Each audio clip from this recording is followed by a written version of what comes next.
CEO की duty तहसीलदार साहब निपटाएंगे, settlement officer consultation की ड्यूटी एसडीओ साहब निपटाएंगे, और उस सबसे बड़ा अधिकारी जिले का तो कलेक्टर है ही है शुरू से, he is district deputy director of consultation. तो जब इनके ऊपर आप इतना भरोसा कर सकते हैं और इनको चकबंदी क्रियाओं के खत्म होने के बाद इन आदेशों को 109 में भी मुकदमेबाजी होती, वो भी हाईकोर्ट तक जाती, उन लोगों को आप अधिकृत कर सकते हैं और वो सक्षम है इसको डिसाइड करने के लिए, तो आप ये क्यों भूल जाते हैं कि इन लोगों को अगर हम रेवेन्यू डिपार्टमेंट में मर्ज कर दें तो वहां पे ये अपना कर्तव्य नहीं निभा पाएंगे ठीक से। इसलिए आज जरूरत हो गई है कि ये जो चकबंदी इस डिपार्टमेंट है, अब चकबंदी एक पुरानी चकबंदी तो हो चुकी है, अब जो फ्रेगमेंटेशन हो रहे हैं भाई छोटे छोटे हो रहे हैं, उससे कोई बहुत कुछ हासिल होने वाला नहीं सिवाय इसके कि हम ऐसी फैसिलिटीज़ हैं कि उसमें अच्छा फसल हो, 2 फसली ज़मीन हो सबकी, 2-2 फसल हो, जिससे उससे उत्पादकता बढ़े। तो इसके अलावा और कुछ नहीं है, वो तो वैसे ही शासन सोचता रहता है कि भाई कृषियों को, काश्तकारों को कैसे इससे लाभान्वित किया जाए। तो ये होना चाहिए। लेकिन ये चकबंदी का ये पैरेलल कानून अब निष्प्रभावी हो चुका है हमारे हिसाब से। जो एंट्रीज फाइनल हो गई हैं वो जब रेवेन्यू डिपार्टमेंट में मुकदमे चलेंगे, जहां आप लोग एज रेवेन्यू ऑफिसर्स डिसाइड करेंगे, तो वो मुकदमे फिर से नहीं खुल पाएंगे। को अगर रेवेन्यू डिपार्टमेंट में ही ले आया जाए और एक रेवेन्यू डिपार्टमेंट बने जिसमें ये सब जितनी प्रक्रियाएं हैं रखी जाएं, कानून में संशोधन करके इनको निपटारा करने के लिए इसके अंदर व्यवस्था बनाई जाए, इसके अंदर संशोधन करके कानून लाया जाए, तो एक पैरेलल लिटिगेशन जो चकबंदी एक्ट में 20 साल का होता है वो समाप्त हो जाएगा। पुरानी चकबंदी का लाभ लोगों को मिल ही चुका है, वो लाभ उनको हासिल रहेगा। सेक्शन 49 CH एक्ट है।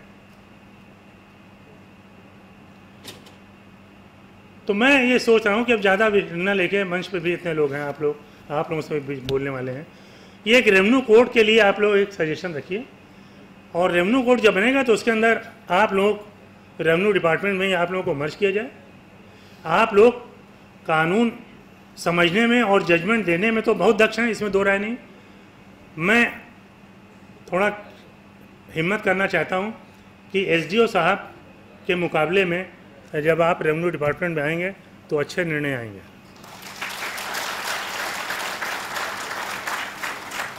एक एसडीओ की कितनी ड्यूटीज़ हैं आपको पता है? एसडीओ साहब के पास लॉ एंड ऑर्डर ही इतना बड़ा विषय है कि उनको छुट्टी नहीं मिलती। अगर आप किसी मुकदमे की फाइल देख लीजिए तो आप देख लीजिए 100-150 पेशियाँ पड़ चुकी होंगी एक मुकदमे में। तो इसका मतलब ये नहीं है कि आप एसडीओ बन जाएं या आपको वो बना दें, ये कहने का मतलब नहीं। आप एक अधिकृत अधिकारी के रूप में जो भी आपका डिजिग्नेशन रखा जाएगा, आप रेवेन्यू कोड में आपकी व्यवस्था होगी। अभी काफ़ी पहले की बात मैं बता रहा हूँ, 30 साल 35 साल पहले की बात, शासन ने रेवेन्यू ऑफिसर की पोस्ट क्रिएट की थी, जुडिशल ऑफिसर रेवेन्यू। वो कलेक्ट्रेट में बैठते थे, एसडीओ के बगल में बैठते थे, उन्हीं की कोर्ट के पास में बैठते थे, वहीं उसकी कोर्ट की व्यवस्था थी। लेकिन जो रेवेन्यू कोर्ट के मुकदमे हैं वहाँ भी जाते थे, एसडीओ के यहाँ भी जाते थे, लेकिन एसडीओ अपने यहाँ से ट्रांसफ़र कर देता था उनको जुडिशल। इतना डिस्पोजल होता था, इतना डिस्पोजल होता था कि मैं आपको बता नहीं सकता। क्यों नहीं आप लोगों को इसी में सम्मिलित करके इसी तरह का एक रेवेन्यू अफसर का कैडर बनाया जाए, जो आप कलेक्टर, कमिश्नर और बोर्ड ऑफ रेवेन्यू के अंतर्गत रहेंगे, और एक व्यवस्था से पूरा राज्य का जो ये लैंड रिफॉर्म्स है, ये लैंड का कानून है, व्यवस्थित होगा। इसमें थोड़ा सा वर्जिश की ज़रूरत है। मैं तो अभी बोल गया, बोलने में तो जितना चाहो बोल जाओ, हम लोग को तो ये आदत ही है कि बोलने को मिल जाए, वो शुरू कर दिया उन्होंने जैसा आपके सामने। लेकिन ये नहीं, जब ड्राफ्ट कमेटी बैठेगी तो उसमें अमेंडमेंट्स डिस्कस होंगे, काटे जाएंगे, फिर बढ़ाए जाएंगे, फिर ये होगा, फिर वो होगा, फिर रिवाइज होगा। वो हो के आप लोग जो आज जिस लिए प्रक्रिया में हम लोग बैठे हैं, जिसके लिए गोष्ठी हुई है, ये मुझे बिल्कुल विश्वास है कि 100% इसमें आपको कामयाबी मिलेगी और काश्तकार और कल्टीवेटर को कोई दिक्कत नहीं होगी, और प्रणाली जो ये रेवेन्यू व्यवस्था है और अच्छी तरीके से आगे बढ़ेगी।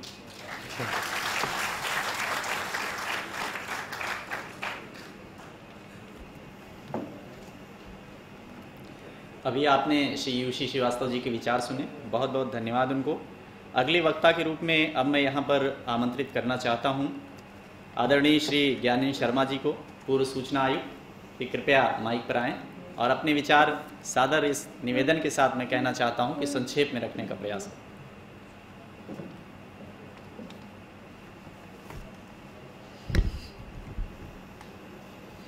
इस सभा के सभापति महोदय, राजस्व मंत्री जी,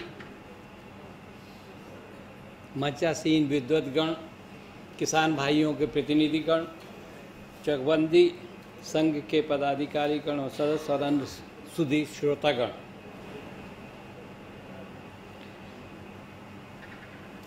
आज का जो विषय इस संगोष्ठी का रखा गया है उसके बारे में मेरे पूर्व दो विद्वान वक्ताओं ने जो बातें कही हैं उनके आगे या उनसे आसपास भी उनको जोड़ने के लिए मेरे पास कुछ भी नहीं है, क्योंकि मैं कोई चकबंदी का एक्सपर्ट नहीं हूँ। लेकिन एक बात मैं ज़रूर चकबंदी के विषय पे आने से पहले कुछ बातें ज़रूर कहना चाहता हूँ। देश में, अपने मुल्क में किसान इतनी सारी बातें, बड़ी बड़ी बातें हमारे नेतृत्व द्वारा कही जाने के बावजूद सबसे पीड़ित और शोषित वर्ग है। किसान वो वर्ग है जिसे घूस नहीं मिलती लेकिन उसे घूस देनी पड़ती है। किसान वो वर्ग है जो आप बाज़ार में 100 रुपये का किलो एक सेब खरीदते हैं, किसान को उसका मुश्किल से 5 रुपये भी नहीं मिलता। कितने बार ऐसे अवसर आए हैं कि गन्ने का मूल्य अच्छा ना होने के कारण किसानों को गन्ना खेतों में जला देना पड़ा, आलू का अच्छा मूल्य ना होने के कारण आलू ज़मीन से निकाला ही नहीं गया।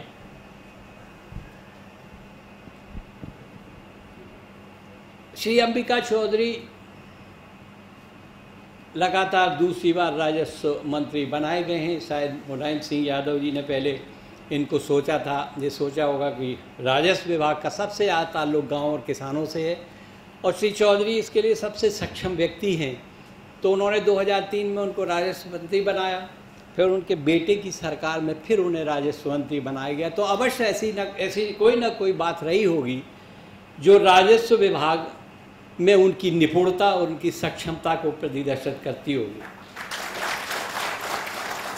मैं समझता हूँ कि जो बातें अभी कही गई हैं, जो आप आगे कहेंगे, उनका हल निकालने के लिए श्री अंबिका चौधरी से ज़्यादा उचित व्यक्ति कोई नहीं मिलेगा। श्री चौधरी के मैं बहुत कई साल, करीब 40-41 साल मीडिया में रहा हूँ और मैंने कई नेताओं को यहाँ उठते बढ़ते आगे जाते देखा है। श्री चौधरी का परिचय काली इतना नहीं है कि 1993 से लगातार 4 बार वो बलिया जिले की कोपा सीट से जीते हैं और इस बार MLC हैं। उनका परिचय ये भी नहीं है कि वो समाजवादी पार्टी के चीफ व्हिप या डिप्टी लीडर हैं विधानमंडल पार्टी के। उनका परिचय दरअसल ये है कि बहुत सरल, सौम्य, पढ़े लिखे व्यक्ति हैं और समस्याओं से जूझने की क्षमता रखते हैं। मैं जानता हूँ कि आजकल मैंने कई बड़े बड़े लोगों को देखा है जो टाई वाई सूट वूट पहने बड़ी बड़ी संगोष्ठियों में, ये एक फैशन सा है। वो कहते हैं कि मैं तो ग्रामीण परिवेश से आता हूँ, ये फैशन सा। कोई लोग कहें मैं तो गांव से जुड़ा हुआ आदमी हूँ। गांव की समस्याएं आप समझें ना समझें, हो सकता है कि गांव के परिवेश से वो इसलिए कहते होंगे उन्होंने कभी हाईवे पे जाते वक्त अपनी एयर कंडीशन गाड़ी का शीशा उतारे बिना गांव देखा हो। लेकिन गांव की और किसान की बात अभी भी कई दृष्टियों से और आधुनिक परिप्रेक्ष्य में अभी भी ठीक से उनको सुलझाने का प्रयास नहीं हो रहा है। गांव में सूखा पड़ जाए, बाढ़ आ जाए, ओले गिर जाएं, खलिहानों में आग लग जाए, अभी सब कुछ भगवान पर ट्रांसफर हो जाता है कि ईश्वर की मर्जी है, ईश्वर नहीं चाहता था इसलिए मेरे बुरे दिन आ गए। और जब तक ये है तब तक राजनीतिक नेताओं को बड़ा आराम है। जिस दिन किसान ये कहेगा कि ये भगवान की वजह से नहीं, सरकार की वजह से हो रहा है, उस दिन सही लोकतंत्र स्थापित होगा। उस दिन असली जनतंत्र कायम होगा जब भगवान के ऊपर छोड़ी गई बात राजनीतिक नेतृत्व के ऊपर छोड़ी जाएगी। अभी भी आपको मैं ये बताना चाहूँगा कि शायद आपको पता ना हो, पहले राजस्व विभाग जब बना था उसका एक ही काम था मालगुजारी वसूल करना। लेकिन मैं एक आंकड़ा आपको देना चाहता हूँ कि अभी भी जो राज्य सरकार की टैक्स रेवेन्यू है, जितनी मद है टैक्स के, उनमें सबसे ज़्यादा वसूली भू राजस्व की होती है, यानी किसान सबसे ईमानदारी से टैक्स देता है। सन वर्ष 2009 और 10 में भू राजस्व की वसूली का 366% वसूली हुई, 366% वसूली हुई टारगेट के अगेंस्ट। 2010-11 में 204.89 करोड़ भू राजस्व की वसूली के लिए लक्ष्य निर्धारित था, 204.89 करोड़, और वसूली हुई 809.66, यानी 395%, यानी लगभग चौगुनी। 2011-12 में लक्ष्य था 245 करोड़ का और वसूली हुई 492 करोड़ के लगभग, यानी लगभग दुगनी। यही इसी तरह सिंचाई शुल्क की वसूली भी तेजी से हुई, जबकि दूसरी ओर आबकारी शुल्क का लक्ष्य प्राप्त नहीं किया जा सका। सेल टैक्स का 100% जैसे तैसे हुआ और कई दूसरे परिवहन शुल्क वगैरह के लक्ष्य प्राप्त नहीं हुए। कहने का मतलब ये है कि किसान सबसे ज़्यादा सिंसियरली टैक्स दे रहा है, लेकिन फिर भी हमारी सरकार तहसीलों में राजस्व बंदी गृह बनाने के लिए बजट स्वीकृत कर रही है। क्यों राजस्व बंदी गृह बनाए जाते हैं? इनकम टैक्स ना देने वालों के लिए तो कोई बंदी गृह नहीं बनते। राजस्व बंदी गृह क्यों बनते हैं? उनके लिए बजट प्रावधान है, मंत्री जी देखेंगे। अब राजस्व विभाग के अंदर खाली मालगुजारी का काम नहीं, कई काम राजस्व विभाग के अंतर्गत आ गए हैं और एक काम जनहितकारी कानून का भी है और बहुत अच्छा कानून है, कई सेवाएं इसके अंतर्गत लाई गई हैं। लेकिन फिर भी ये भी अभी बड़े अधूरे मन से चलाया जा रहा है और मैं चाहूँगा कि इसको फिर से लॉन्च करें, अगर मंत्री जी इस पर गौर करें। चकबंदी के बारे में बहुत सारी बातें कही गई। कब से शुरू हुआ? 1954 में मुसाफिरखाना और कैराना से शुरू होकर 1958 में सारे प्रदेश में लागू हुआ और तमाम आंकड़े दरअसल बहुत ज़्यादा और बताने की आवश्यकता नहीं होनी चाहिए। लेकिन एक बात जो बार बार कही, आप माननीय शंभूनाथ जी ने जिस बात को उठाया कि प्रशिक्षण और अंतर विभागीय तालमेल की कमी।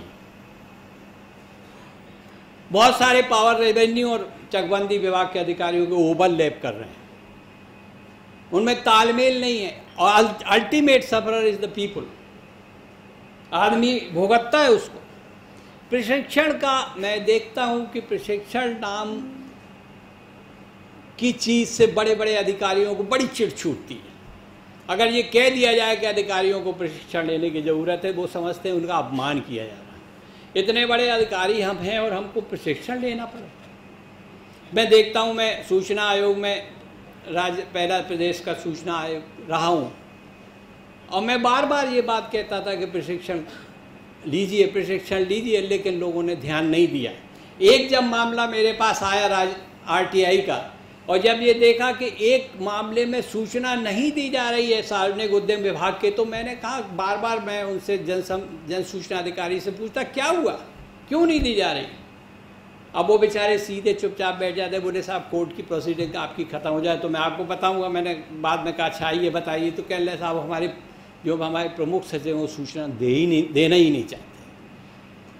खैर, मुझे एक सूचना का अधिकार अधिनियम के अंतर्गत ये शक्ति प्राप्त थी, तो मैंने सारी पत्रावली बुलाई, तो उसमें पहले पन्ने पे प्रमुख सचिव की नोटिंग है, उसमें लिखा RTI ये क्या बला है। दूसरी जगह लिखा कि जो सूचना मांग रहा है ये तो इसी दफ्तर का आदमी, इसको सूचना देना क्या लाजमी है।